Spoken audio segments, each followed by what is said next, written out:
Welcome to Satya news. Nalgonda వ్యాప్తంగా చూస్తున్నాము. ఈ రోజు సాయంత్రం 5 గంటలకు ముందు వరకు కూడా ఏ డివిజన్ లో చూసినా గల్లీ టు గల్లీ ప్రతి ఒక్క కార్పొరేటర్ అభ్యర్థి ప్రచారం ముమ్మరంగా నిర్వహించారు. ఈ నేపథ్యంలో మరి 32వ డివిజన్ నుంచి కార్పొరేటర్ అభ్యర్థిగా జనరల్ లేడీ గుర్రి చైతన్య శ్రీనివాస్ రెడ్డి గారు బరిలో ఉన్నారు. అదే కాకుండా తను మేయర్ అభ్యర్థిగా కూడా ప్రకటించడం ఆల్రెడీ జరిగింది. కాబట్టి ప్రచారం ఎన్ని రోజులు నిర్వహించిన విధానంలో మరి ప్రజల నుంచి వారికి ఎలాంటి స్పందన లభించిందో ఒకసారి వారిని అడిగి తెలుసుకునే ప్రయత్నం చేద్దాం. మేడం నమస్తే. నమస్తే అండి. మేడం చెప్పండి, ఇన్ని రోజులు విస్తృతంగా ప్రచారం నిర్వహించారు, ప్రతిరోజు డోర్ టు డోర్ తిరిగి ఎలా ఉంది మేడం జనాల్లో స్పందన?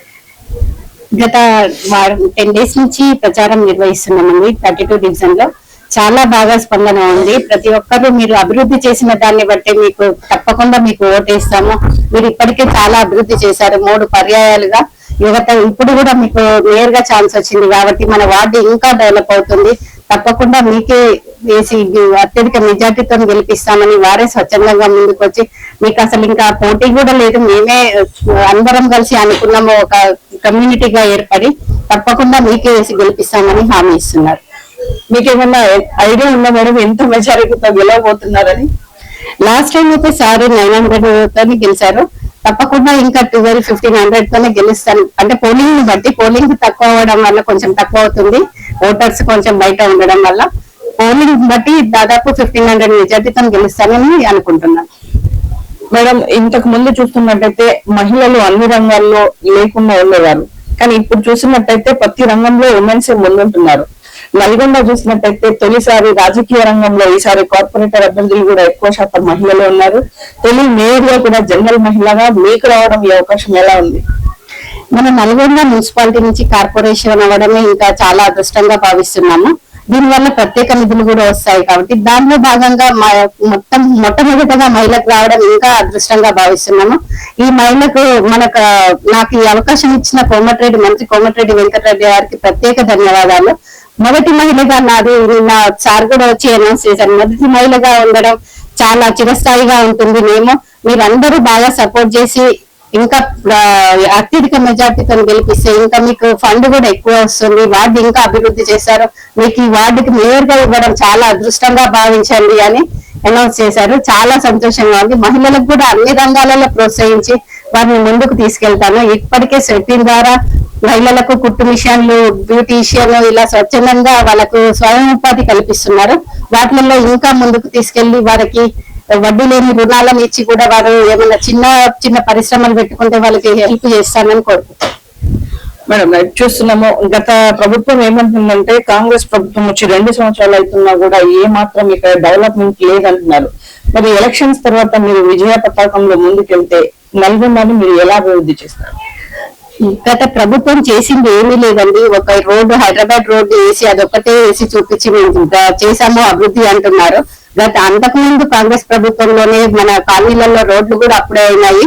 ఇప్పుడు కూడా అండర్ గ్రౌండ్ డ్రైనేజ్ రోడ్లు మొత్తము ఔటర్ రింగ్ రోడ్ అయినా మన లతీఫ్ సార్ గుట్టకి బ్రహ్మం గారి గుట్టకి కూడా ఘాట్ రోడ్డు, రోప్ వే కూడా అవుతున్నది. అట్లాగే మనకు వాటర్ ట్యాంక్స్ కూడా sub stations 5 sub stations already ఒకటి ఓపెన్ చేసుకున్నాము.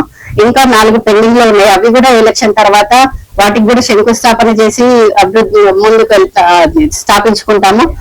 ఈ ప్రభుత్వం చేసిందే తప్ప రేషన్ కార్డులు కూడా సన్న బియ్యము, ఉచిత విద్యుత్, ఫ్రీ బస్ ఇలాంటివన్నీ కూడా మన కాంగ్రెస్ గవర్నమెంట్ లోనే అయినాయి తప్ప టిఆర్ఎస్ గవర్నమెంట్ లో ఇచ్చింది. గత 10 సంవత్సరాల నుంచి రేషన్ కార్డులను మన గవర్నమెంట్ ఇప్పుడు చాలా వేలల్లో ఇచ్చారు. కాంగ్రెస్ ప్రభుత్వంలో అయ్యింది ఏం లేదు, వాళ్ళు చెప్పుకోవడం తప్ప చేసింది ఏమీ లేదు. మేడం ముఖ్యంగా అన్ని డివిజన్లలో చూస్తే కొన్ని మాత్రమే డెవలప్ అయి ఉన్నాయి, మరి కొన్ని డివిజన్లలో చూస్తే రోడ్లు కూడా సరిగా లేని పరిస్థితి అంటున్నారు. మీరు ఓటర్ల దగ్గరకు వెళ్ళినప్పుడు మీ దృష్టికి ఏమైనా ఇలాంటి సమస్యలు వచ్చాయి? దాదాపు అన్ని డివిజన్లలో కూడా కంప్లీట్ అయ్యాయి. దాదాపు 70కి కంప్లీట్ అయ్యాయండి. కొంచెం అవుట్స్కర్ట్స్ లలో కొన్ని పెండింగ్ లో ఉన్నాయి. అన్ని ఒకేసారి కంప్లీట్ అవ్వవు కాబట్టి ఒక్కొక్క దాని తర్వాత 1 by 1 పూర్తి చేసుకుంటాము. మేము ఫస్ట్ అండర్ గ్రౌండ్ డ్రైనేజ్ అయినాకనే రోడ్లు వేయడం వల్ల అవి నీట్ గా ఉంటాయి. రోడ్లు వేసి అండర్ గ్రౌండ్ డ్రైనేజ్ చేస్తే మళ్ళీ రోడ్లు తోమాల్సి వస్తుంది కాబట్టి first under ground drainage complete చేసి తర్వాత రోడ్లు వేస్తారు. నా దృష్టికి వచ్చిన సమస్యలు అన్ని ఏ డివిజన్ లో అయినా కూడా తప్పకుండా నెరవేరుస్తానని వాటి అన్నిటిని క్లియర్ చేస్తానని కోరుకుంటున్నాను. ఇప్పుడు 48 డివిజన్లలో ఉన్నటువంటి డివిజన్ అభ్యర్థులకి, డివిజన్ ఓటర్లకి మీరు ఏమైనా చెప్పాలనుకుంటున్నారు? అందరికీ నమస్కారం అండి. నల్గొండలో 48 డివిజన్ల ప్రజలను కోరుకునేది ఒక్కటే, 48 డివిజన్లలో కాంగ్రెస్ పార్టీ అభ్యర్థులను గెలిపించి అత్యధిక మెజార్టీతో గెలిపించి కాంగ్రెస్ జెండాని కార్పొరేషన్ పై ఎగరవేయాలని కోరుకుంటాను.